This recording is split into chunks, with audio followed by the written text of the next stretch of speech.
When good friends are going away, will you wish them to remember your name? When good days are passing away, will you promise your heart remains the same? Never can we suspend the time, having to leave the tracks behind. There is a longer way ahead.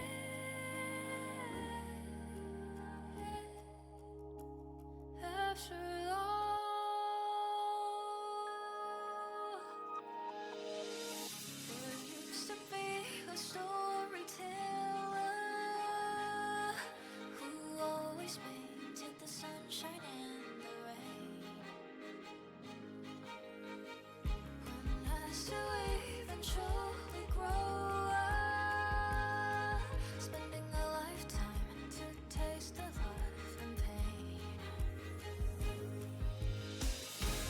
Never can we suspend the time, having to leave the tracks behind. There is a longer way ahead.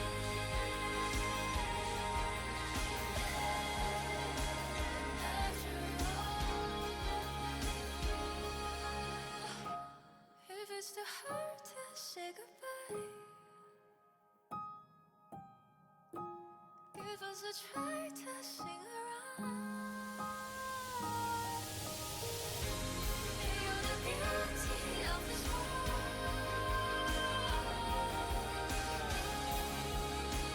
always shine.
Hey yo, what's good? What's good?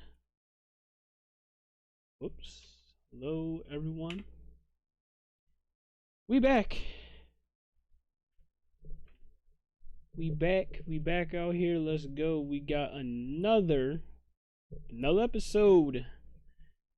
Another episode of our podcast, Lightning Round Podcast, guys. How y'all doing? Welcome. Riding the Phantoms here. One day out of the week, you know how it be, man. We gotta go ahead and talk about everything that happened throughout the week, whether it's sports, whether it's gaming, or whether it's something else that probably caught our attention. But either way, we're gonna have to end up talking about it.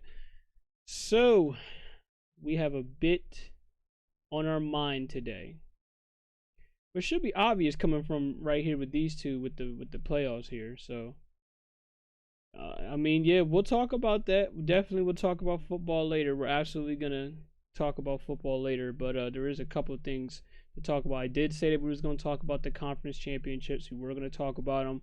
We're going to talk about the Super Bowl preview, and of course, I'm going to talk about we got to talk about a little bit of gaming as well. So there is some bit of gaming news that did reach my way right before I decided to do this. I'm like, oh shit! So we got this going on. Now I'm not going to talk heavily on gaming, but I know I'm going to talk enough on it. So, you know how it be, sports goes last. So let's talk a bit about the gaming stuff that happened, I guess, this week, shall we? So first things first, let's talk about this. We got the WWE trailer. Let's see what's happening here. The head of the table, the tribal chief, Roman Reigns. Acknowledge me.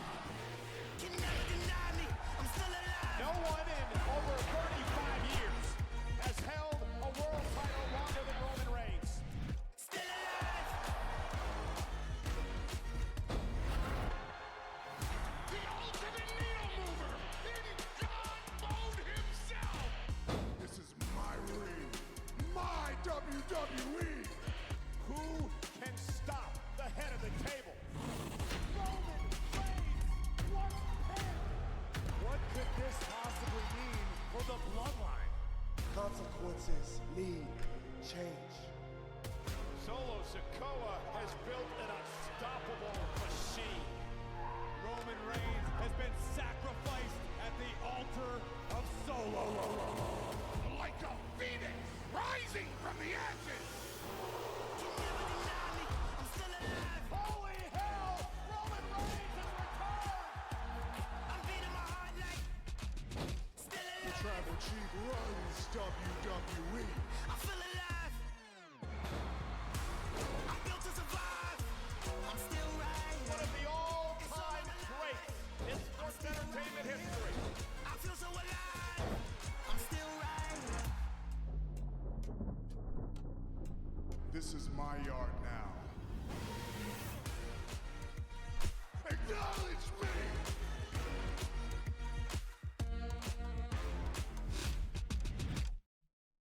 Okay, so I guess it's only fitting that last year's cover athlete was Cody Rhodes for obvious reasons.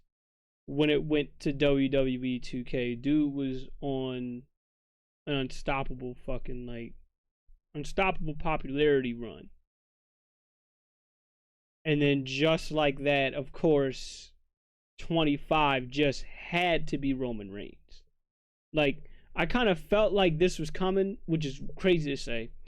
I kind of felt like this was coming right after the WrestleMania loss to Cody. They'd be like, okay, 1 year, this is gonna go to this is gonna go to Cody. This is gonna go to Cody. The next year is gonna have to go to Roman, because you felt like, okay, once he lost to Cody, that they were gonna do something with him that's gonna put him on this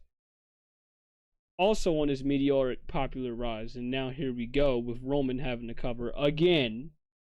Yes, I said again because if people forgot, this is like what, the second time now he has to cover. The first time he shared it with Becky Lynch. Now this time he's on it by himself. Well, I would say on him by himself, but then again, you see on the bottom right hand side you have Paul Heyman, which I don't know about y'all, Maybe this is the first time ever. I think this is the first time we have seen a manager actually grace the cover of a video game, like for 2K, probably for SmackDown versus Raw in general, or maybe period, because I don't think I've ever seen a manager grace the cover of a wrestling game. So I think with Roman Reigns here with Paul Heyman is, right on cue. I will say definitely a solid cover here. I was expecting to be a little different instead of him lining up for a Superman punch, but we'll take it. It is what it is. T Gamer was good. Tess, yes, Fuyu, I see you. But yeah, so yeah, the way I see it, it's only right. Now, I'm gonna look back on a little bit of this that makes it very interesting for me. What makes this interesting for me, one field goal difference. We'll talk about that in a little bit for you. Don't worry. We're gonna talk all about the football stuff in a little bit. Best believe, guys, I know y'all want to cover it. I want to cover it too. I want to definitely get my thoughts out. But we gotta get some of this gaming news stuff out the way. You know how it be. Football's always last because it's the longest to talk about. What makes it interesting for me is this game mode here called the Island. I'm very interested to see what this game mode is about, to a point where they said that this game mode is only available for just consoles. You will not get this on PC. So this actually makes me wonder, is the PC version of this game, is it somehow just gonna get this left out? Because we know what 2K24 was. 2K24 was on the same level, like how like graphical differences. It was the same thing as the PS5 or the Xbox Series X. So you mean to tell me the PC version is just not gonna have this? I'm very interested to see what's gonna happen here. Now maybe they'll leave this out for the trailer, and then when the game starts to come out, and I see this coming, when the game starts to come out, they'll actually have it in the PC. So we'll see what's gonna go on there. But that's very interesting to me. I want to see what this Island game mode is really, really all about, because I've never seen anything like this in particular before. Now, there's more to it to talk about when it goes to what's in WWE 2K25, and some of this I'm very happy to see here. So first off, we'll go ahead and read on this. Let's read what this is. He said, for the first time in franchise history, you step outside the ropes and onto the island for PS5 and Xbox Series X. This really might not be on the PC. In this immersive WWE-themed world, complete quests and take on challenges, and complete in live events, upgrades, and customize your My Superstars through multiple storyline chapters, and fight to join the original Tribal Chief Roman Reigns at the head of the table. That's going to be very interesting. I really want to see what this is all about. Now this, I'm going to be honest with you, I would play this.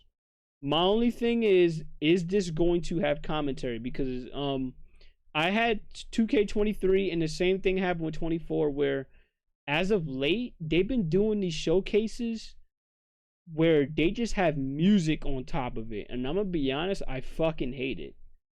Because I kind of like these a little better when you actually have some commentary involved, because it makes it more authentic for what actually happened in those events. You actually have the commentators tell you what the hell was going on. So,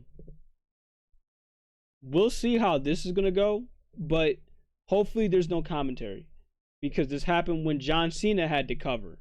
This happened when Rey Mysterio had to cover, I believe, when they just sat up there and they just, when they did showcase mode for both of these guys, they just say, you know what, fuck it, we're just going to sit up there and just have game music, give you objectives, here, do it, because it felt so fucking lazy.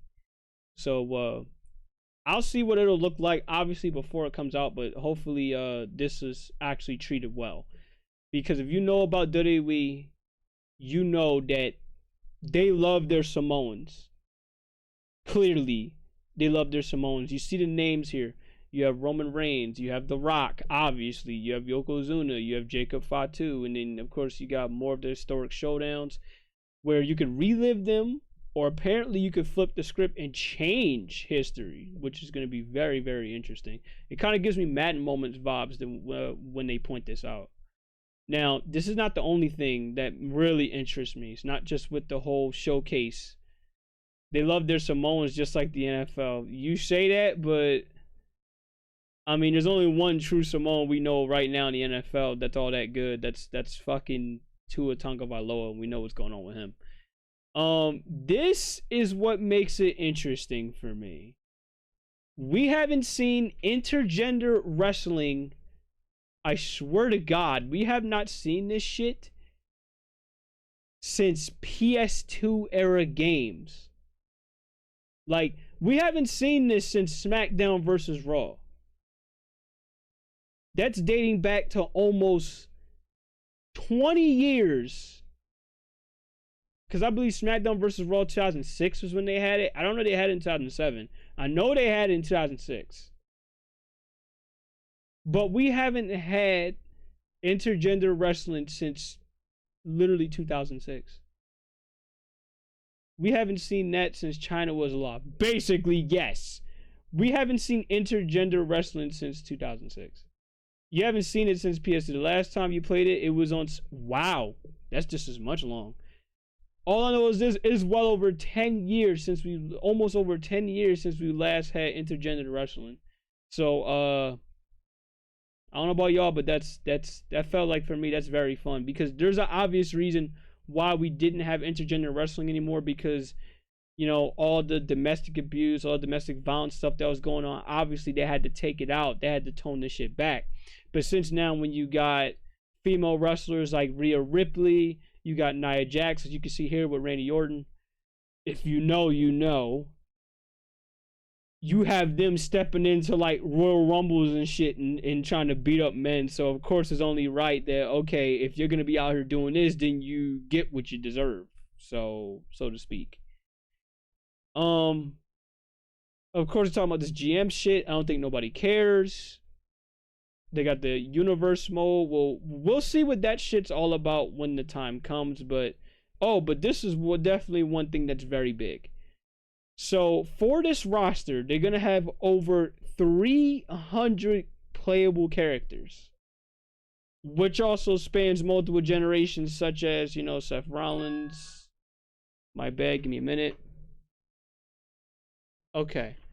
Such as Seth Rollins. Then you're going to have The Undertaker for obvious reasons with multiple versions of him. You're going to have Cody Rhodes, CM Punk, Jade Cargill, Rhea Ripley, blah, blah, blah, blah, blah, whatever. Personally, I want another WWE game that was as fun as WWE All-Stars. I don't think you are going to get that. Though you had that. It was AEW, and then it sucked ass. So, there you go. Of course, the arena stuff, though, that's also... Thank you for my man, Cool Man X-Files, for giving me that. But, there's more to it. There's more to it, not just with this, but there's more gaming stuff we're going to have to cover. But I will say, so far with this trailer, not bad. We'll see what the gameplay is looking like when we get closer to release. That's what I want to see. So, anybody want to talk about some Monster Hunter? I think that's next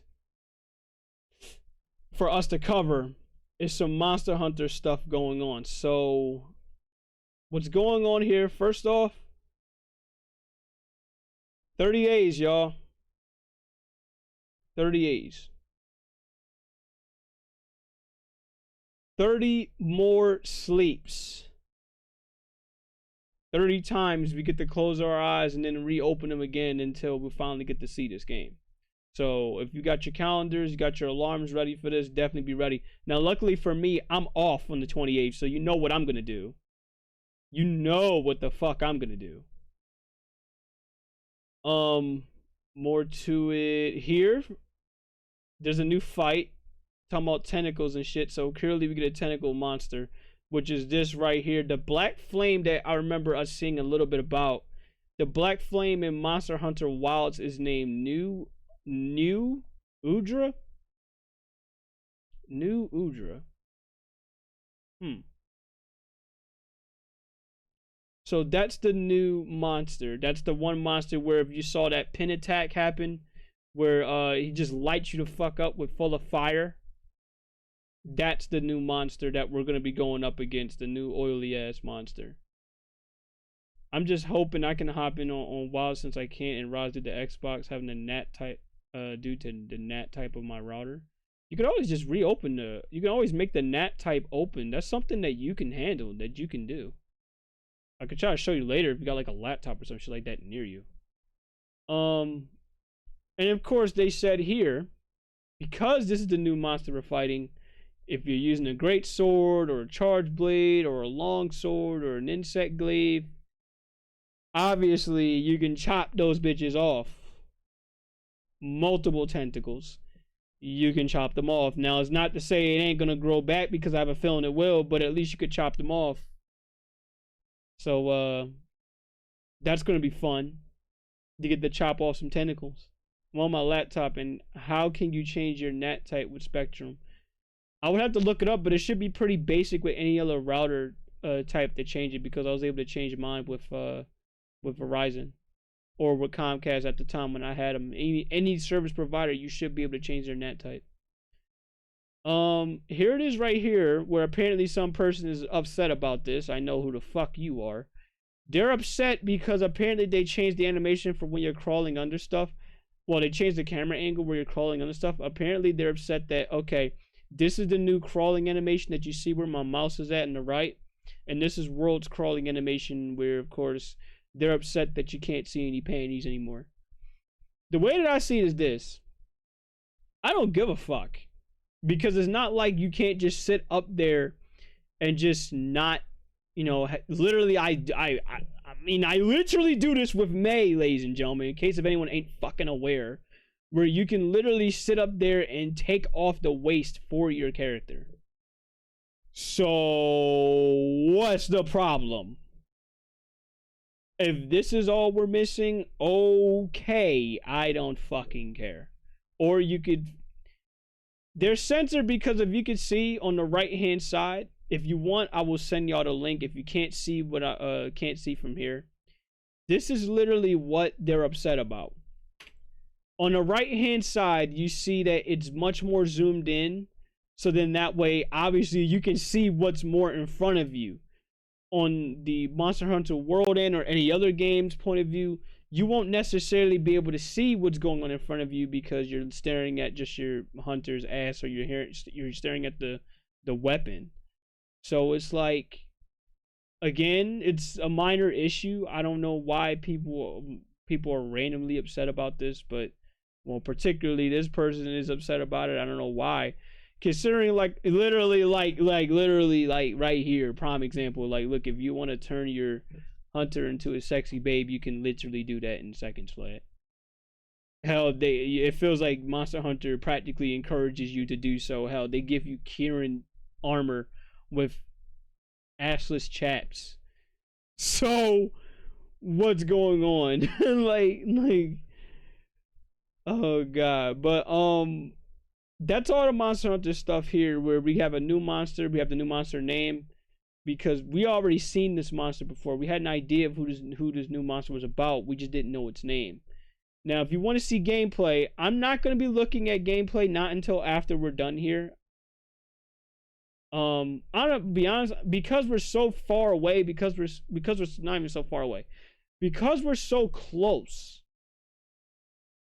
Because we're so close to Monster Hunter Wilds right now, I don't want to see almost any gameplay. Like, I'm ready to just experience this shit for what it is.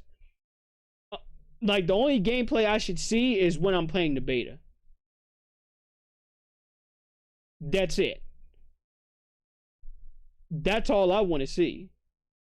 That's the only gameplay I want to see. Now, I understand people like Kogaf, because he's a part of him. He's a Monster Hunter influencer. He's got to cover everything that's a part of Monster Hunter. So I get that. But for me personally, I'm going in blind. Fuck all this. I don't know about y'all, but I'm going in blind. So, yeah, that's all the Monster Hunter news we have to cover. That's just with the new monster they wanted to talk about. But, yeah, we're 30 Sleepless Nights. Of course, we got this with Roman Reigns. Grayson to cover, then Undertaker, then of course the whole entire bloodline. Now we got one more thing to cover. We got Ninja Gaiden, man. Let's talk about it real quick. Let's look at the first one. Let's look at the little thing going with Ninja Gaiden Black for a little bit. Because I don't think I covered this in the last episode.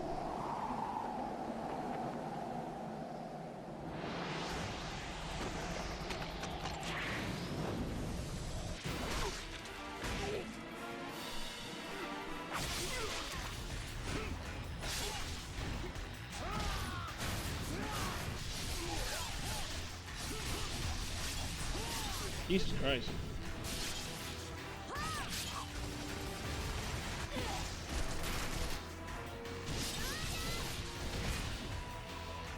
My path leads through the land of the dead.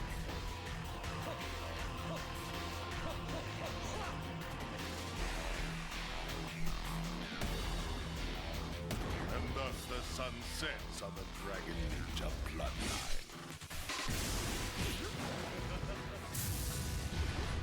Dude electrified him. Go. How the fuck are you still alive? You got eaten. Paths before me are cruel and You got eaten, Ryu. Come on now. our time has come.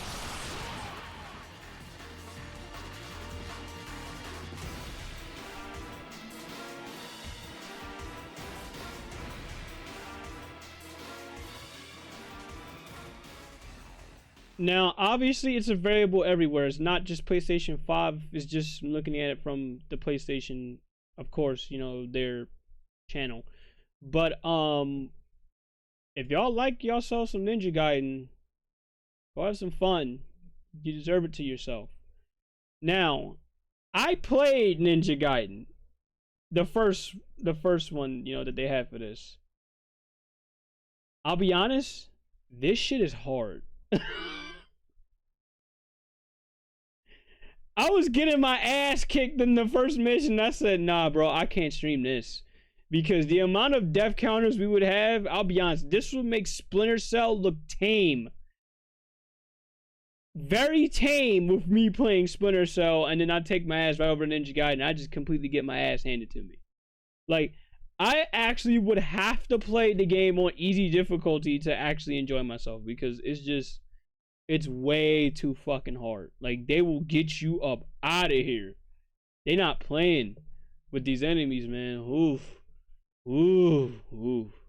And we got one more for Ninja Gaiden right here. Several years ago, the Dark Dragon, youngest of the divine dragon gods, wreaked havoc across the world. The plot was ultimately thwarted through the efforts of a sole ninja. However, the Dark Dragon's husk remained, and from this husk fell an endless downpour of cursed rain. Little The Easter egg I'll abandoned tell you about Tokyo with Ninja continues to Gaiden struggle real quick against right after this chaos trailer. to I this forgot day. to mention it. Nice Infiltrated the homie, man. facility. Commencing mission.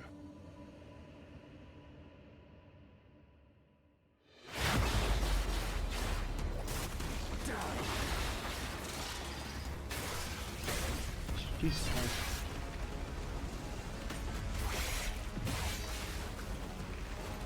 No escape. Just got hit by a train, bro. Train Kun almost had himself another victim. Now that's fucking cool. I'm not gonna lie to you. That is fucking cool. That artwork.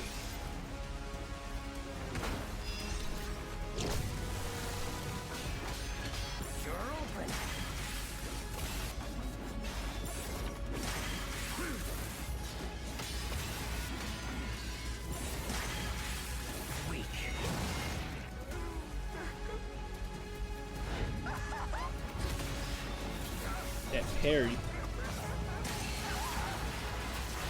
This is it.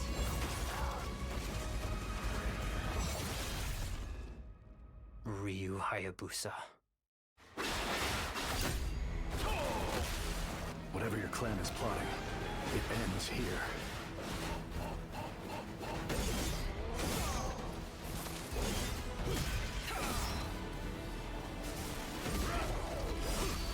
So you've come, Raven. Back off, Hayabusa. I will execute my mission. So a little fun tip with Ninja Gaiden, okay? I mean, to be fair, it's not a, how can I put it? It's not something that is, it's not like something that hasn't been done before. It's easily been done by plenty of other games.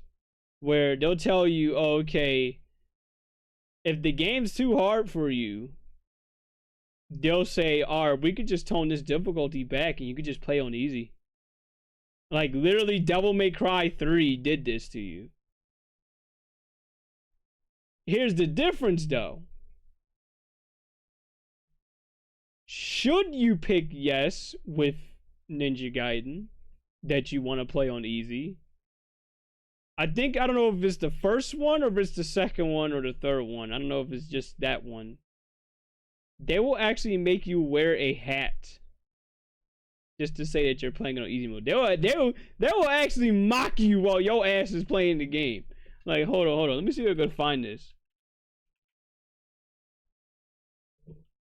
Like, they will seriously do that. And I'm like, oh God, why? Why are you doing this to me? I'm gonna see if I can find it. Maybe it's this one? Hayabusa. I will support you in every way that I can.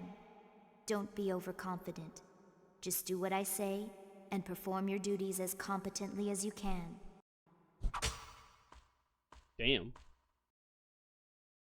Nah, there's more to it than that. Hold on. I know they give you this. Okay. Oh, my. Damn.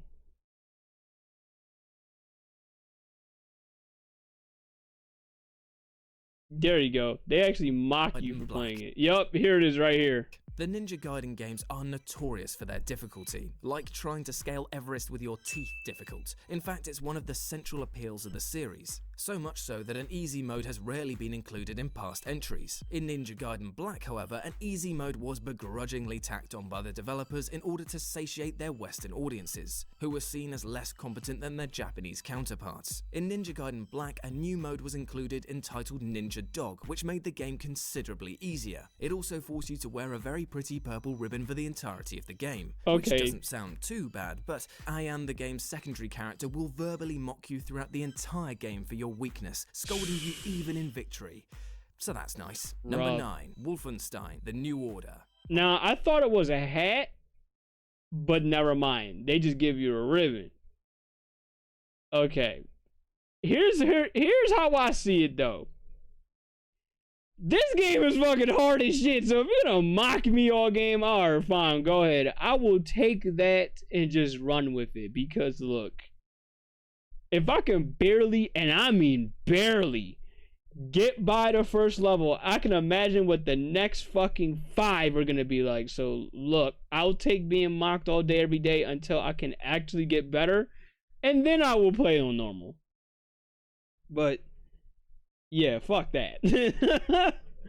So yeah, that's the little tidbit right there with Ninja Gaiden. Now, I don't know if this is the case with Ninja Gaiden 2 or any of the other ones where they'll be like, okay, you can just play on easy and then they're not gonna mock you. But I know with that one in particular, they're gonna mock the hell out of you. Now, since we're done, I don't think we have no more stuff to talk about. No more gaming to talk about. Y'all ready for this? Let's do it. I think we're all ready for this. Let's talk some football, y'all. All right, let's do it. Let's talk about some football. Let's talk about, since it's so controversial, right? We're going to talk about the Bills and the Chiefs first before we're going to go ahead and talk about the Eagles and the Commanders. Okay. Josh Allen, Patrick Mahomes. 22 of 34. 237 yards, 2 touchdowns for Josh. Patrick Mahomes went 18 of 26, 245 yards and a touchdown. James Cook, 13 carries, 85 yards, 2 touchdowns. Kareem Hunt, 17 carries, 64 yards and a touchdown. Matt Collins, 3 receptions, 73 yards and a touchdown. Xavier Worthy, 6 receptions, 85 yards and a touchdown. What is the main takeaway from this game that I can give off? I'm going to tell you this right now for everyone here. Had the Bills won this game, I would have confidently said that I think the Eagles would have won the Super Bowl this year. They will win the Super Bowl in 2 weeks. And it was pretty obvious to see with how this game went that we would have easily won. The problem with the Bills, not particularly with on offense, but more so on defense, is their defense is very mediocre. See, this goes back to what I said last week when it went to Bills versus, I'm sorry, not even last week. I think it was last week, either last week or around like Sunday or some shit when I said this. I said that the issue I got with the Bills is that it's literally Josh Allen's world and everybody else was living in it, especially when it went to that Bills team. Because all you knew was 2 players. And they were both on offense.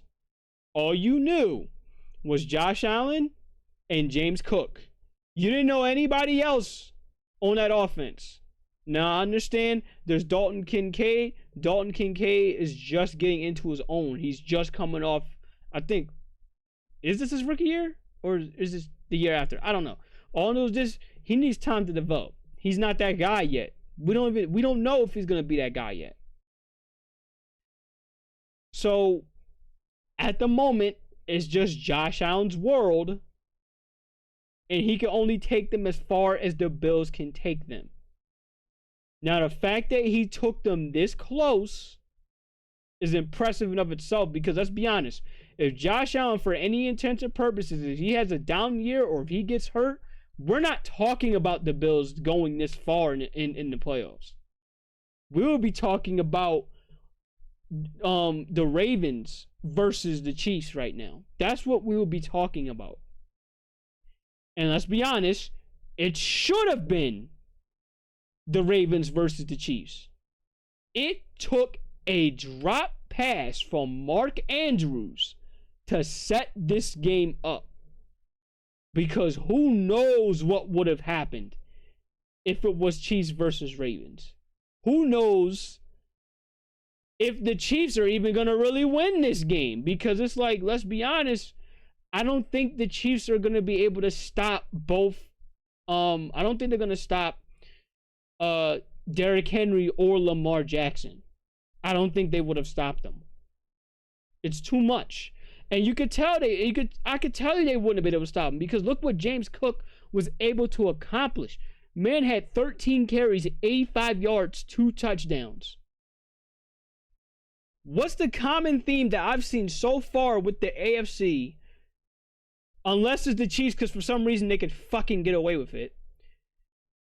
For some weird ass reason, I don't know why they do this. And T Gamer, you can't tell me I'm wrong on this. I understand you want to say, I understand you're mad at Mark Andrews, but this is the big issue I got with both of these teams, both the Ravens and the Bills. And that's what led to where we're at right now with the Chiefs going back to the Super Bowl. Why in the ever-loving fuck do you stop running the ball? Honest question. Why do you do that? Especially the Ravens. Why do you do that? For people that don't know who Derrick Henry is, let me just give you an idea of who Derrick Henry is. Let me go ahead and give you a nice little touchdown clip of who Derrick Henry is. And then you'll be sitting up there asking the same question I'm asking, which is, why the hell did you stop giving him the ball? Like, hold on. Let me go ahead and give you this, okay? And then you'll be saying, why did you do that? You know what? I'm gonna give you this because he did it versus the same team in the play, and he did it against the Bills. Out of the pistol with Derrick Henry as the back. I understand NFL's gonna get me for this, but I need y'all to see this. There's Henry off a big running day against Dallas. Derrick Henry on the run. Hamlin and Lewis chasing at the 40, at the 30. He will score. That's Derrick Henry. That man is 6'3", 250 pounds, and he ran like that.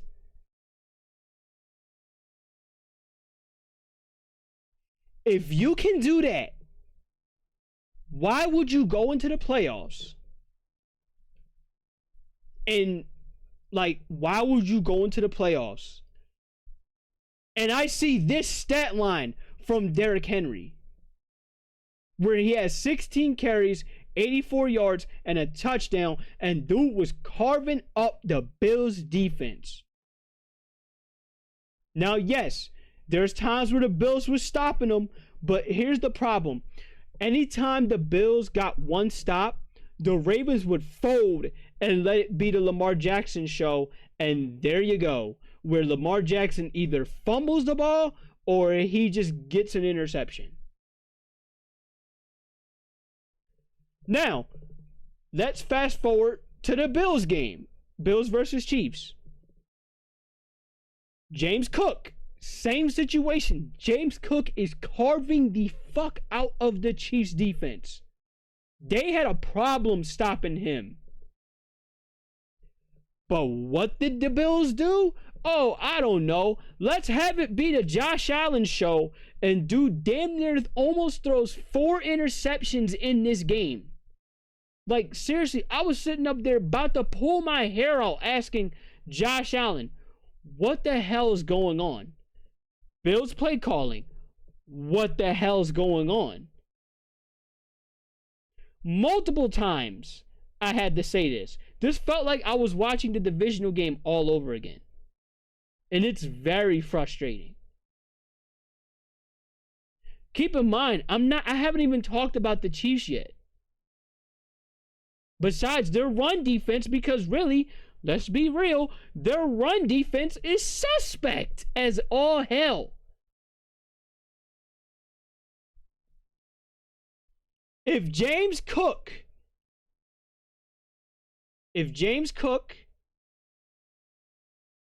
and Joe Mixon can put up 80 plus yards on you, both of them can put up 80 plus yards on you. Imagine what Saquon Barkley is going to do in the Super Bowl, where teams couldn't even stop him in the snow. Now you putting him in a dome where there's no weather conditions and the grass is fine. And in fact, there's not even grass. It's turf over there in New Orleans. Good fucking luck. You better go ahead and try to stop the run, because number 26 is going to get his. But I shouldn't have to be talking about Saquon Barkley running all over the Chiefs defense. I should be talking about Saquon Barkley having to go up against either the Bills defense or the Ravens defense.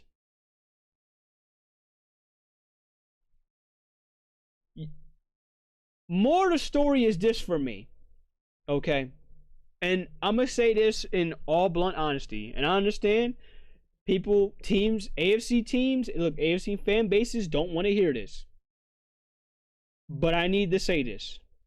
The AFC this year for me was very overrated. Very overrated. Because we was talking all year, talking about, oh, the Ravens are going to be the team to get to the Super Bowl. Oh, the Bills is going to be the team to get to the Super Bowl. Oh, the Chiefs won't even so much as sniff the Super Bowl, because it's hard for them to win back to back. only to find out that the Chiefs still sitting up here winning by one possession each and every fucking game. They've damn near won by one possession. And so far, again, they've won by one possession all the way to the Super Bowl. They haven't even gotten so much as blown out yet. And they've only lost twice.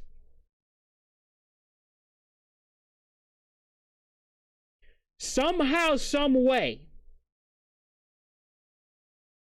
despite the Ravens upgrading their talent, despite the Josh Allen going nuclear all year, despite what was supposed to be the toughest conference in football, the Chiefs are still in the Super Bowl. Every team in the AFC should be ashamed. In all honesty.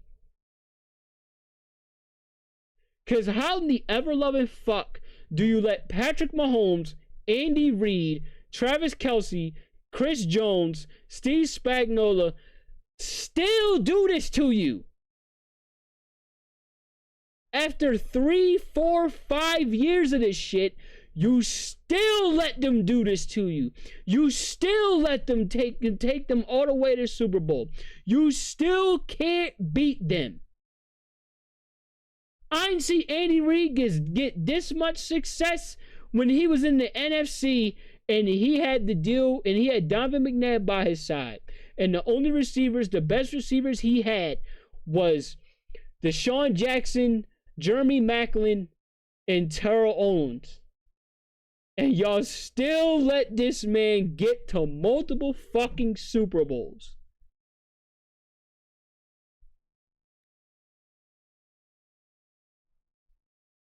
Unreal, bro. Now it's up to the Eagles again, which we're about to get to. It's up to the Eagles again to save America's ass. Because the 49ers couldn't do it. The Eagles couldn't do it the first time. But you know what? Here's a little common theme with the Eagles. If they can't beat the most dominant team in football the first time around, they're probably going to get you back the second time around. Looking at you, Patriots and Tom Brady.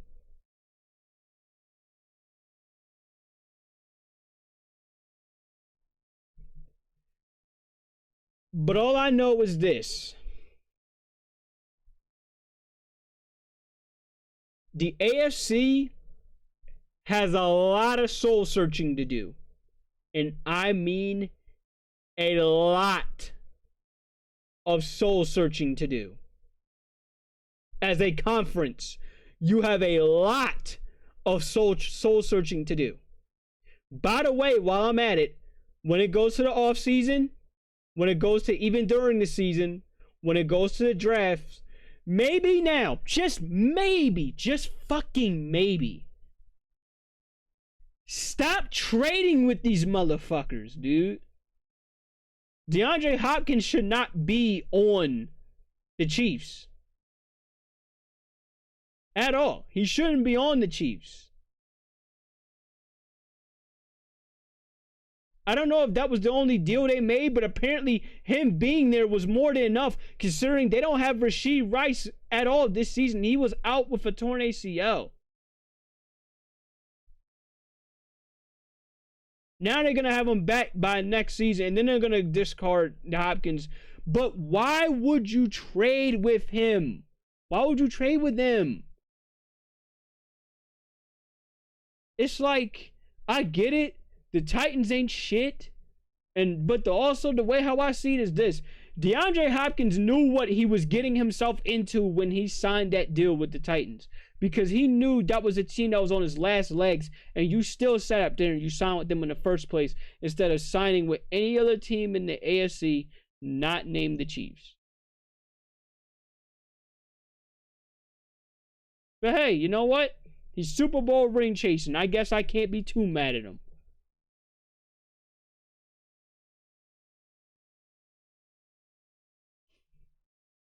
unfucking believable, dog. It's literally up to the Eagles to save America's ass, because guess what? If Eagles can't beat them, you got the first ever three-peat in NFL history. Which is insane, because while I talk about how the Eagles stopped the Patriots from doing the three-peat, this is what's funny. If the Eagles did not win that game versus the Patriots for Super Bowl 52, they would have three-peated. Because they went back the following year just to beat the Rams. In case people forgot. Which I understand, because that was a forgettable-ass Super Bowl. Tom Brady would have three-peated the whole league if it wasn't for the Eagles doing what they did. And now we're right back at it again. At least with the Eagles show, the Eagles have shown, look, if we're going to go to the Super Bowl, we got to show that we're ready to go to the Super Bowl. And did they ever show it? They beat the Commanders 55-23. The most ever put up in a conference game. 55-23. They showed the Commanders they don't even so much as belong on the same fucking stratosphere as them. And they been showed it. Because in case people forgot, in case people love to try to hang this over my head or hang this over every other Eagles fan's head, let's go ahead and go right back to that previous meeting that they had. And I said this back then, and I said it back then, and I'll say it again. If Jalen Hurts was in that game, if he was in this game, we would have took out our brooms and kept on sweeping. I would have just swept their ass. It took a Devontae Smith drop and the defense collapsing for them to win that game.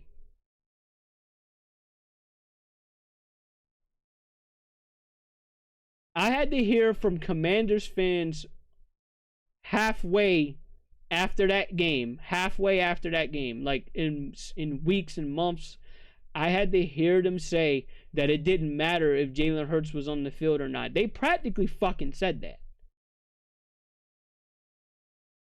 And then they really got hyped up when they beat up the Lions.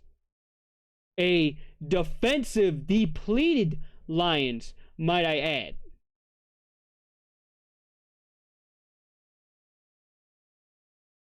Because you knew that the minute they started losing their pass rushers, that they didn't have a shot in hell of going any further in the playoffs than they already did.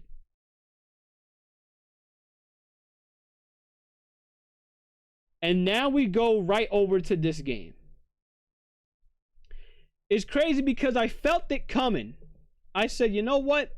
This is going to be the game where this is going to be a belt to ass kind of game.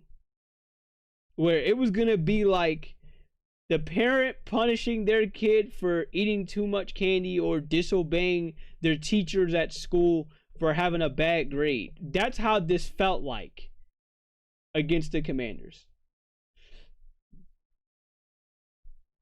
Now, it's not going to come without a little bit of controversy. I say a little bit because Jalen Hurts, he had the best game you could have ever seen him play in this game. He went 20 of 28, 246 yards and a touchdown. Now, I also look at it like this. He could have had more yards in this game. People forget. If he would have let that ball rip versus AJ, if he would let that ball rip on one of those third down calls, the first goal route that he didn't throw to AJ Brown in that game, if he chooses to throw that ball, and should AJ come down with that ball, he would have close to 300 yards passing. Now, hopefully in the playoff, hopefully in the Super Bowl against the Chiefs, at some point, bro, you gotta let that shit rip when the opportunity presents itself. Now, I'm not saying for him to stop doing what he's doing. In fact, if anything, this has been the moral of the playoffs. I love what Jalen Hurts is doing because so far, not once has he turned the ball over. Unless you're counting that safety that happened in the Rams game, he has not fumbled the ball. He has not thrown an interception. It has been fucking impossible for teams to make him turn the ball over. And that's why I said, look, I understand that came with some controversy because they wanted him to let it rip. But if he doesn't let it rip, I'm not going to be mad at him for it. Because he looks at it like this. If I don't like it, I'm just going to throw it away. Because look, if that's all there was an incompletion, if that's all we walk out of there for, that's fine. I will live to tell the tale. I'd rather throw an incomplete pass while we're still in okay field position than throw an interception at the worst possible time at any point in these playoffs and it can come back to bite me. Or fumble the ball where it could come back to bite me. That's the mindset that not only Jalen Hurts is taking, but that's the mindset that literally the offensive coordinator and even Nick Sirianni has been preaching to Jalen Hurts throughout this whole playoffs. Throughout just about the whole time is do not turn the ball over. Win the turnover battle. Win that shit. Let's get this shit done. Let's win it. And then, like when you win the turnover battle, you are halfway there to winning the game. And you know what? It hasn't been a bad strategy at all when you have the number one defense in the NFL turning over the football multiple times against the Rams and against now Washington. And in the Packers. Like, we've seen it. I mean, the Eagles forced 4 fumbles against Washington. When you can do that as a defense, you can afford to play keep away ball. You know what? And Saquon Barkley said this himself. It's complementary football. If that team turns the ball over, it's our time to, put up points and make it worth it. And so far, that's what they have done. If there's one suspect thing I have in these playoffs, it's our kicker. He's the only guy that's suspect to me. It's Jake Elliott. He's not the same Jake Elliott as he has been before. And I pray that in the Super Bowl, it does not come back to bite me with his field goal misses. It almost came back to bite us twice so far in these playoffs. It came back to bite us versus the Falcons. It came back to bite us versus the Commanders in Week 16. I just hope it doesn't come back to bite us in the Super Bowl. That's the only thing I can pray for. I pray that we put up so much points in these playoffs that it does not have to come down to Jake Elliott missing field goals. That's the only thing I pray for. And you know what? That would be one thing that the Chiefs will look for. They want to see who's the weakest link on this team. And the way that I see it is the weakest link on this team is our kicker. Because if he can't put up points, if he gives up critical field position for kickoffs, because yes, that's one other thing I'm worried about, where we just don't kick it out of the end zone, and and the Chiefs get big field position, that's going to be the one thing that's going to worry me. By the way, and I understand y'all want me to talk about the Bills and Chiefs and say how the refs fucked them over. Yes, in some cases I will definitely say that. Trust me, it hasn't been lost on me. Okay? I'm well aware that what happened in this game was pretty fucking crazy, such as them saying Josh Allen didn't get that first down. But I also go back to what I just said. Josh Allen also almost threw 4 interceptions in this game. So as much as I want to blame refs, the Buffalo Bills are also at fault themselves because you rely too much on Josh Allen, which you shouldn't have, and you didn't run the ball enough with James Cook, which you obviously should have. Because Steve Spagnuolo and his Chiefs defense don't know what the fuck to do when you're running the ball. Like, they find it very hard to stop. So, that's the key takeaway. When we go to the Super Bowl, this is the very big key takeaway. And I hope the Eagles don't do this. They shouldn't do this going into this game. Are you going to give Saquon Barkley the ball? Are you going to have Saquon Barkley run wild all over the Chiefs defense? Because if you do, you have a better shot of winning this game. Now, the one thing I really want to see with that question that I asked, the one thing I really want to see, because let's be honest, this is going to happen in the Super Bowl. This happens every other game. When Saquon Barkley gets stopped either for a loss or 1 yard or a short game, if he gets stopped, say, let's say if it's, let's say if it's 2nd and 8. Okay, let's say if they ran the ball and it's 2nd and 8. They picked up 2 yards. Are you going to stop running the ball, or are you actually going to keep going? That's what I want to see.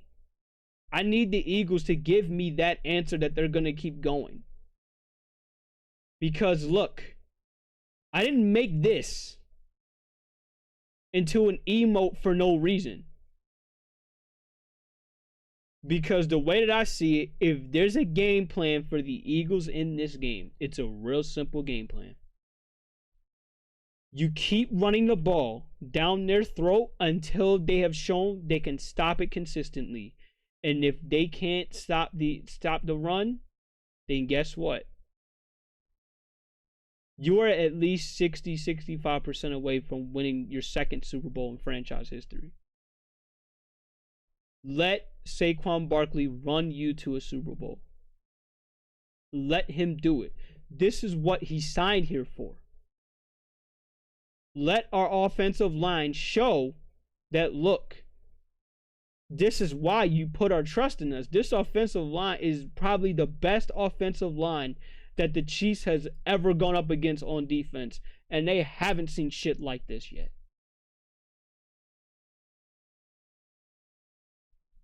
I take that back. They have. They've seen shit like this. They've seen it in week 1 versus the Ravens. In fact, you know what? Let me see if I can go back to that Ravens game. From all the way back in week 1. All the way back.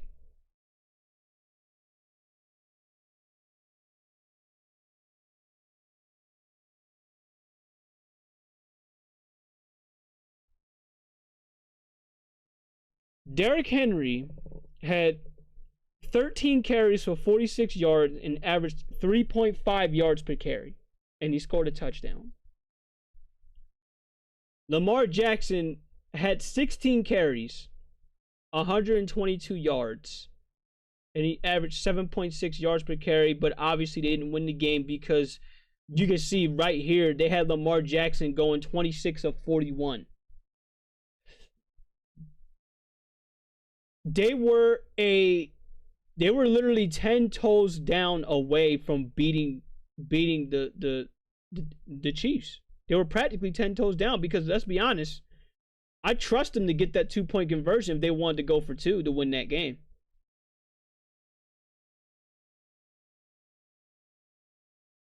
But they haven't seen an elite running back, a true elite running back, since all the way back in week 1 against Derrick Henry.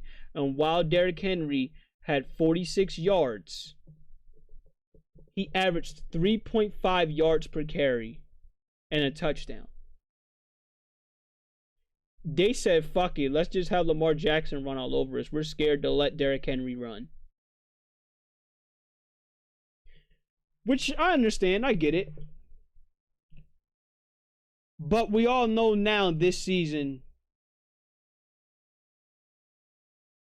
Derrick Henry is only an appetizer for you.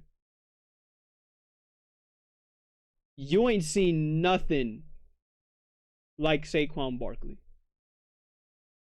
And what makes it so much more scary if you're a Chiefs fan is when Joe Mixon and James Cook put up those yards that they put up, they did it with speed. They were fast as shit when they did it. The scary thing with Saquon Barkley is he not only has said speed, he's probably faster than the both of them, but he has the offensive line. He has the passing game should they need to pass. And he has the power to show that, look, we're not the Ravens. We're not the Bills. We're not the Bengals. We're not any other AFC team you faced. We're not any other NFC team you faced. The Eagles and Chiefs have not faced each other since last year, and the Eagles beat them last year, and that was when they were at their worst, which is crazy to say. They were at their worst when the Eagles beat them. This is now the Eagles at their best. And I can't wait to see what this Super Bowl is going to give us when it goes to this Eagles team. Because one more thing I'm going to give you before I go ahead and I end this lightning round episode. By the way, feel free to go ahead and give your predictions. What do you think will be the score for the Eagles versus Chiefs Super Bowl rematch? Now, there's 1, 2, 3, 4, 5.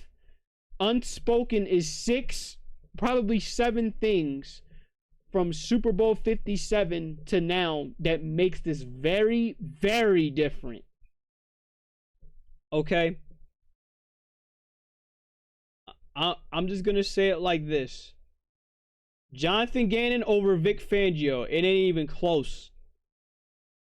Because if y'all saw that Super Bowl, the defense sold the fuck out of this game. Eagles defense sold so bad. Miles Sanders over Saquon Barkley. You know what's funny to me? Well, let's go right here. Since they said Miles Sanders over Saquon Barkley, we're looking back at the last time these two met in the Super Bowl. Look at this right here. Look at Miles Sanders' stats right here. This is Miles Sanders right here, number 26. If you can't see it, I'll tell you. Miles Sanders had 7 carries, 16 yards, had a 2.3 average with carrying the ball. He even fumbled the ball twice, and obviously he didn't score a touchdown. Kenneth Gainwell had to come in and be our starting running back in that game, and even he had 7 carries, 21 yards, and his yards per average was 3 yards, and he had 9 yards. Jalen Hurts was the leading rusher in that Super Bowl. Our quarterback was the leading rusher in that Super Bowl. This is not going to happen with Saquon Barkley here. This will not happen with Saquon Barkley here.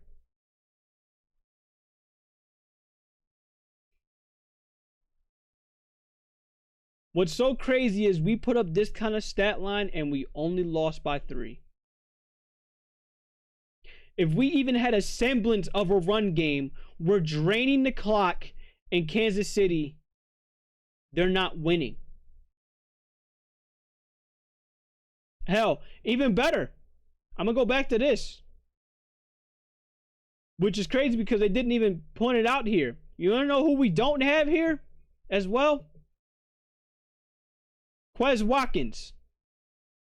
He's not here anymore. Now, some of y'all probably don't remember who Quez Watkins is. I understand that you don't remember. But I remember all too well what happened in that game and why he sold that game. If you guys remember, let me see if I could see this. Right here. This would have changed the game if he would have caught this. This would have changed the game. Let me see if I can find it. If I can't find it, then it is what it is. Here it is right here. I don't know if I don't know if it's there where it's going to show here. Okay, no, it's not. I hate that I have to do this, but we're going to go ahead and see if I can find it. I think it was a third quarter play or second quarter play. It was one of these plays where it's like, yo, he really fucked that up. And it's like, yo, they don't have, we're not going to have this problem. We're not going to have this problem if this is, you know, this upcoming Super Bowl. I'm going to see if I can fucking find it.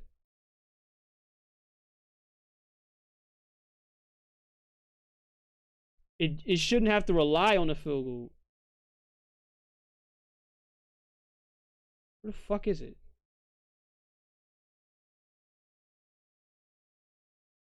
Okay. It's in here somewhere. He sold so bad. That was a great fucking catch. Jesus Christ, Goddard.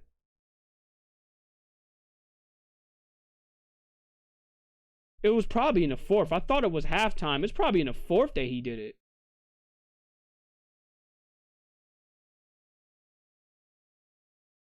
Yeah, it might have been in the fourth.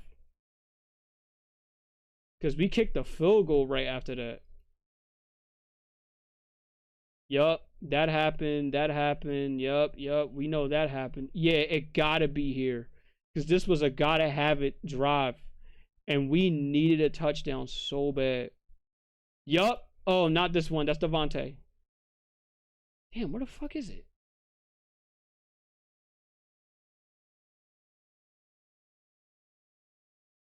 It's somewhere here. I don't know why I don't see it here.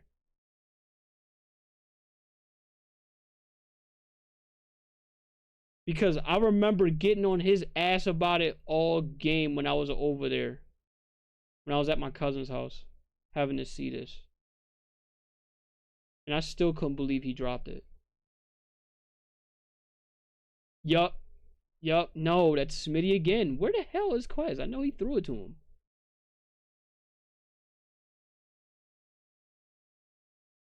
Hold on.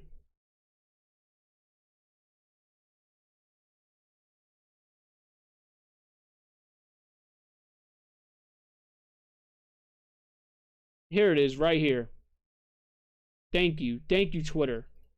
Yeah, it was in the third quarter. God damn, I went through all that and it was in the third quarter. I was actually right.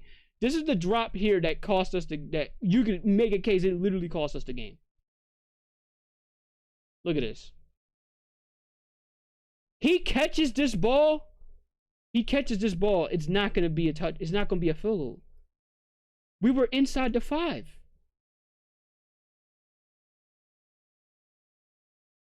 So guess what? The Chiefs are not going to have this. We don't have Quez Watkins no more.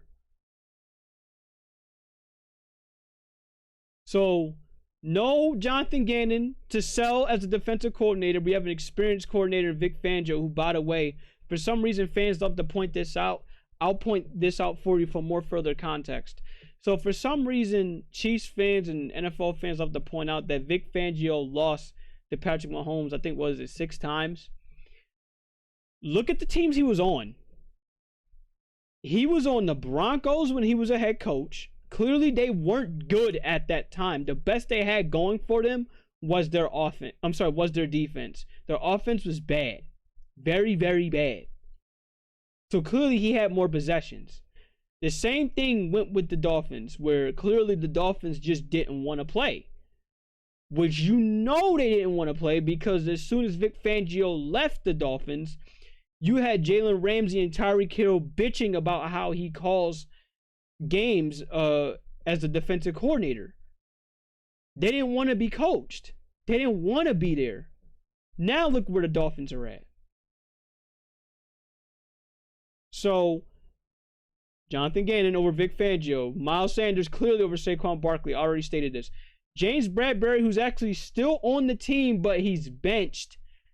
Complete upgrade. Quinyon Mitchell? I will take that all day, every day. If you guys remember seeing my reaction in the draft when we picked up Quinyon Mitchell, I could not freaking contain myself. That when we picked up Quinyon Mitchell, I was so happy because we picked up the best corner in the draft, and so far he's shown it. Clear upgrade, Cooper DeJean over Avonte Maddox. And look, I love Avonte Maddox, but my God, he will give up plays. Cooper DeJean's not going to give up plays. The number 1 cornerback in the draft, the number 2 cornerback in the draft. Pick them both up. I couldn't have been any happier. Jalen Carter over Javon Hargrave. Holy shit, I will take that and not think twice about it. We know what Jalen Carter is. Jalen Carter actually saved us in the divisional game. He's the reason why the Rams didn't advance. He's been a monster all year. Hell, even Chiefs fans will tell you, like, look, it's between Chris Jones and Jalen Carter. You got Aaron Donald comparing himself to Jalen. I mean, you got Aaron Donald saying, look, Jalen Carter is the next me. If you were looking for my replacement, it's Jalen Carter. And last but not least, you got TJ Edwards over Zach Bond. Which is crazy to say because TJ Edwards is an all-pro linebacker in his own right. But you know what? When he was here, it didn't feel like he was an all-pro linebacker to me. Not when he was here. It felt like he was giving up way too many pass plays in coverage. Zach Bond, in his case, if he gives up a pass play, he damn sure makes up for it. Zach Bond, I guarantee you this. There's a reason why everybody here in Philly is sitting up there and they're saying, sign Zach Bond. They don't want him to leave. I don't want him to leave. So I think that should tell you enough with how we feel about Zach Bond. But you know what? There's more to this that he didn't give. That this tweet didn't give. This is far cry. And this is one big one I'm going to say here. Turf over grass. Okay? Because in the Arizona field, it was fucked up grass. We're in New Orleans. You can't mess up turf in New Orleans. There's no way. There's absolutely no way you can mess up turf. So we won't have to worry about players slipping all over the place like they're in the skating rink. We're going to have a hopefully full-on legit game. As much as I want to say full-on legit, there's one thing that didn't change, and that's the refs. So it's the Philadelphia Eagles versus the Chiefs and the refs. Because it's a fucking 2-on-1 handicap match. Just so we could win the Super Bowl. Keys to the game. Keys to this game. Omega, you said, I don't know what the score will be, but God, I hope the Eagles slap the shit out of the Chiefs. Well, this is my keys to the game for both teams. And hopefully the Eagles' keys to the game ends up being the one that wins, not the Chiefs' keys to the game. But obviously, I'm going to start with the Eagles first. Eagles' keys to the game is relatively simple as all hell. Easier said than done. When you get the ball,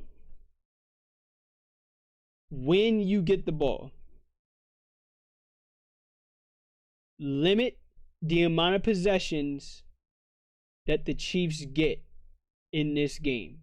Do as much as you can. One game I have been looking back on for this that did a very good job. I'm looking back at the Super Bowl with the Chiefs versus the Bucks. Whatever the fuck the Bucks did in that game, they had Mahomes running for his life. And I hope for that game that Vic Fangio watches that shit as much as he can. I understand that was a couple years back, but shit from a couple years back might come back and just as much work for this game than it would for any other game. But for this team, you have to limit the amount of possessions that Patrick Mahomes gets. You do not want to have him getting the ball 3 times, 4 times, 5 times a game. This is how we're going to end up with the Super Bowl a couple years back, because you let Patrick Mahomes get the ball one too many times and he would just kill you. Don't do it. The second thing I would have to say, which if it hasn't been the common story already in these playoffs, I'll say it again. Run the ball. The Chiefs can't stop the run. And if they can, they're pretty average at stopping the run. They will have to sell out to stop the run. If they sell, start doing play action. Literally, the best ways to beat this Chiefs team, and this is one other thing I noticed because I pay attention to the Chiefs enough. They love man coverage a lot. So you want to know what beats man coverage? If you want, at some point, I will play College Football 25 or Madden if I could re-up the EA Play subscription. And it's real easy to beat it to a point where like even Madden will teach you how to do this. The best way to beat man coverage, as in one-on-one, straight up, no bullshit, that's man coverage. You do a play call known as mesh.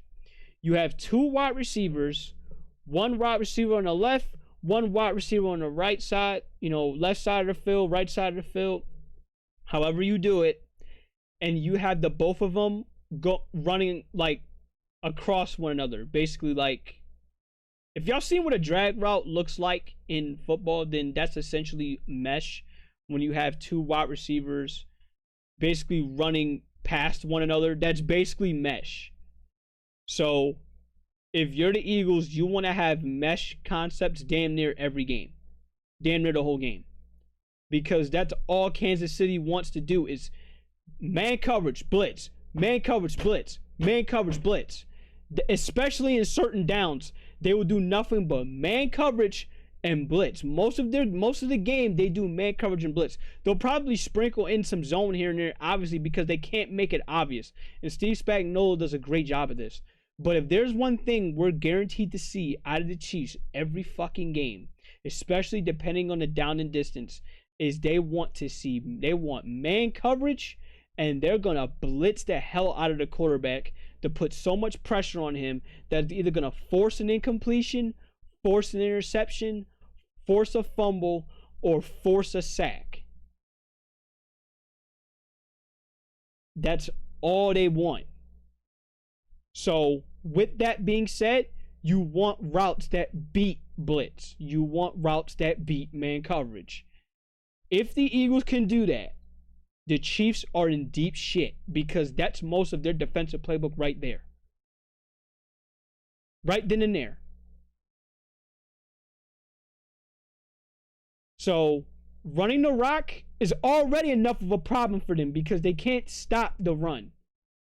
And if they do, if Saquon Barkley's out here getting 4 or 5 yards to carry, the Eagles will obviously take that.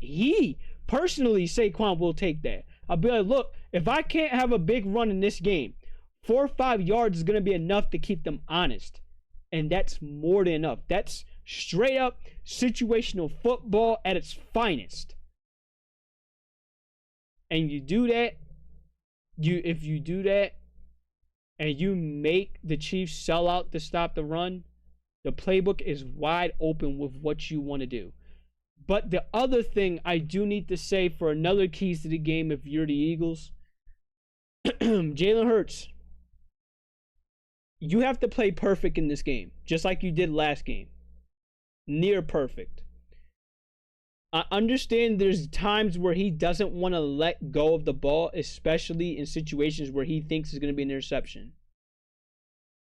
But if you see a chance where it's open, you got to throw that shit. Like, I would see if he doesn't trust his arm, if he thinks the football isn't going to get there. I understand that.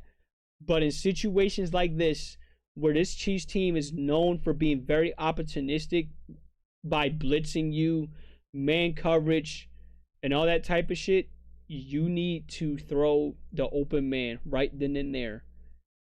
Hell, better yet, you need to throw it to the best receiver on your team.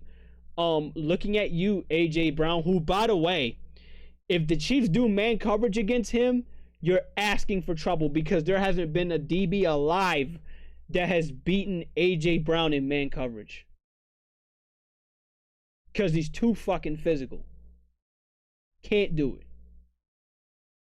So you got two players that can help break this game wide open. AJ Brown and Saquon Barkley. If the Eagles use AJ Brown and Saquon Barkley and sprinkle in Devontae Smith, the Chiefs 3-peat isn't going to happen.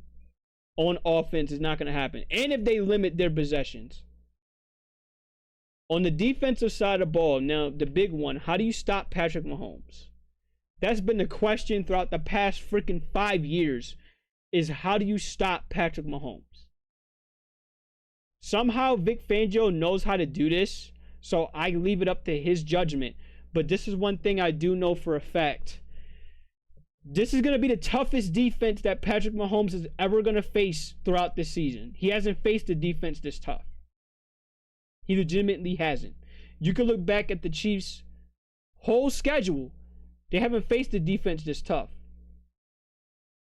Like, look at this shit. The toughest defense they faced was the Raiders or the Chargers. And you could see they won by, once again, one possession. They almost lost to the Panthers. So it's not to say that they don't have life there. They absolutely do. But you know damn well Vic Fangio is going to scheme his ass off to figure out how the hell do you stop Patrick Mahomes. If anyone can take a good guess, it's him, considering all Patrick Mahomes had to say was when it went to him. Let me see if I can look it up real quick.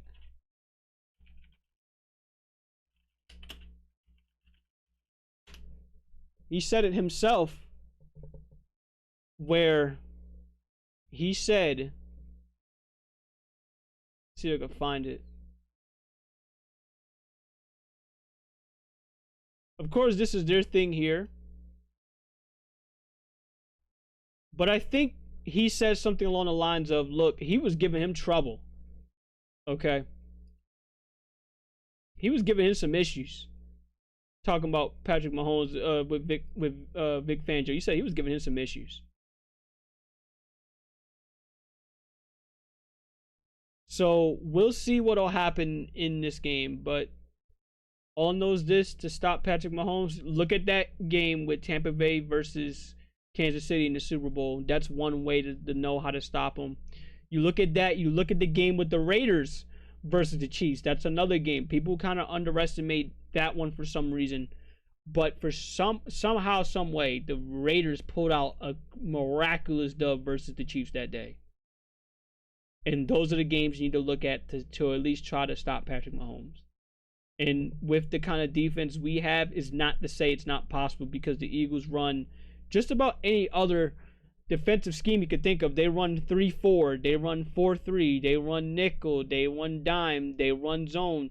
They run a lot of zone. I'm going to tell you that right now. They run a lot of zone. And that might be the Eagles' downfall, because this is a key to the game for the Chiefs. If the Eagles are running zone, which they do a lot of, Patrick Mahomes is the best quarterback against zone. He will shred zone.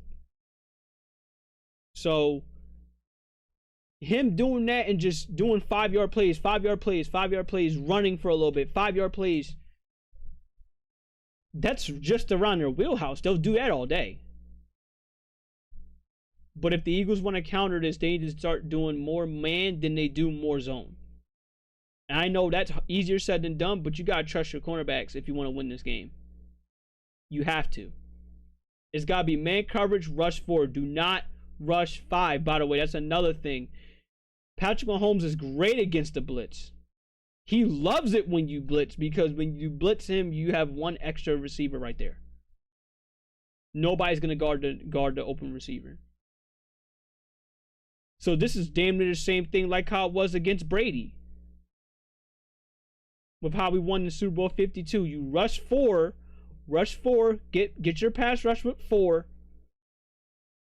And, you know, pray they get home, because if you're out here going up against Patrick Mahomes and you're blitzing, you've already lost half the battle. And please play press coverage and at certain points. Play press coverage at certain points. Don't play 5 yards off, giving up easy first downs. And I know this is probably going to be the toughest one, because for some reason this guy's on this Jason Witten arc. I'm looking at Travis Kelce as well. Because Travis Kelce, for some reason, as slow as he is, the dude still knows how to get open.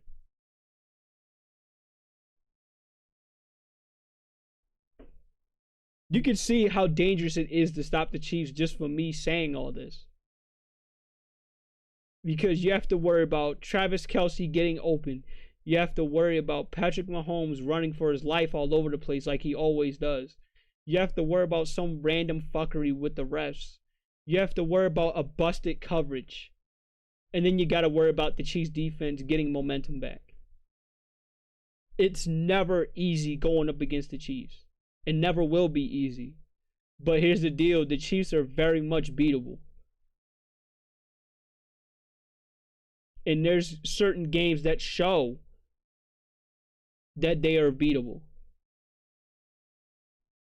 We'll find out. But if I had to post a score for this game, it's going to be a 1-possession game. You know what? I'll put it like this. It's going to be the same thing like how it was with Super Bowl 57, but a little different. It's going to come down to a 1-possession game. But this time, this is the 1-possession game that the Eagles are going to win. Because we have the running back to drain the clock and run the ball and make that Chiefs defense tired to where they don't want to pass rush, to where they don't want to stop the run. That's the difference between the 2022 game and the 2024-2025 game. And that key difference right there is why I think we're going to win this game. It's going to be because of Saquon Barkley. And it's going to be because who is going to have the ball last. And more often than not, I'd rather place my bets on the Eagles having the ball last, because when they had it last with 10 minutes to go versus the Steelers, the rest was history. We drained almost all the clock. And they didn't even see the ball again.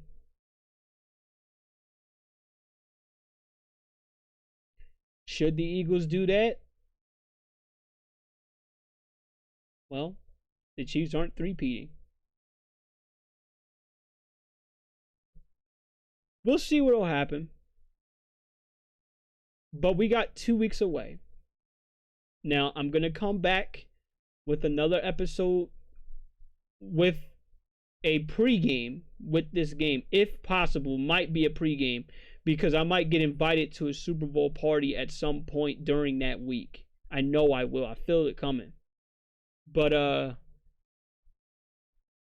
when I dig up more information on how to stop the Chiefs, I will come back to you and I will talk more about it and be like, okay, here's more information that I have on stopping the Chiefs. But till then, that's everything. That's all I could talk about. That's all I got. If any of you guys got something to say with this Super Bowl matchup, I know I went at it for like 30 minutes, 40 minutes, but look, all I can say is this.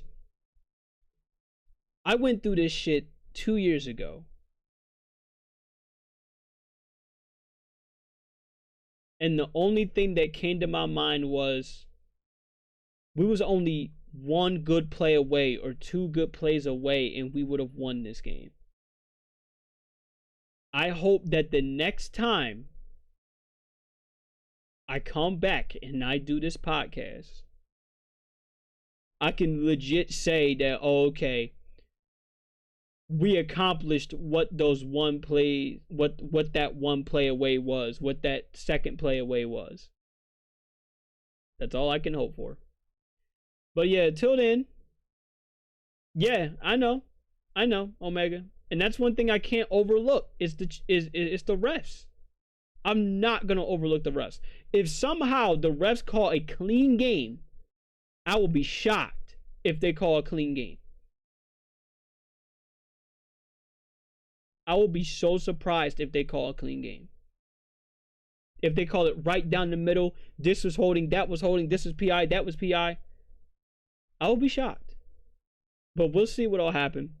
Again, the next time I talk about the Super Bowl, it's probably gonna be on the it's probably gonna be on the 8th, or it's gonna be on the 7th. That's when I'll talk about the Super Bowl again for a full-on review again. I have a good bit of time to do my study on how we can stop the Chiefs, but till then, we'll see, man.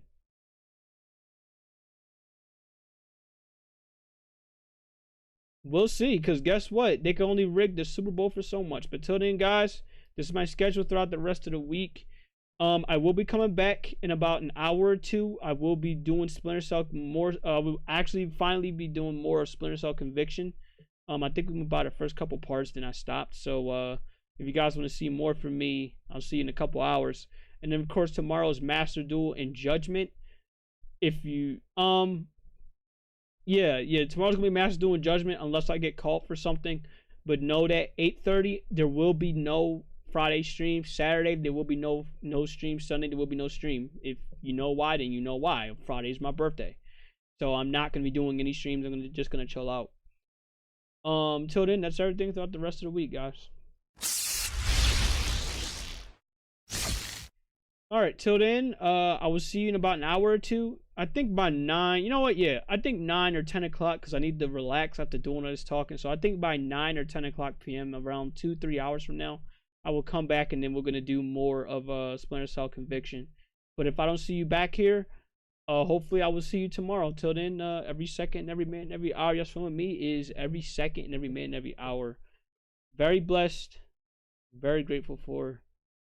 Till then, I will see you guys either later tonight or tomorrow. Bye.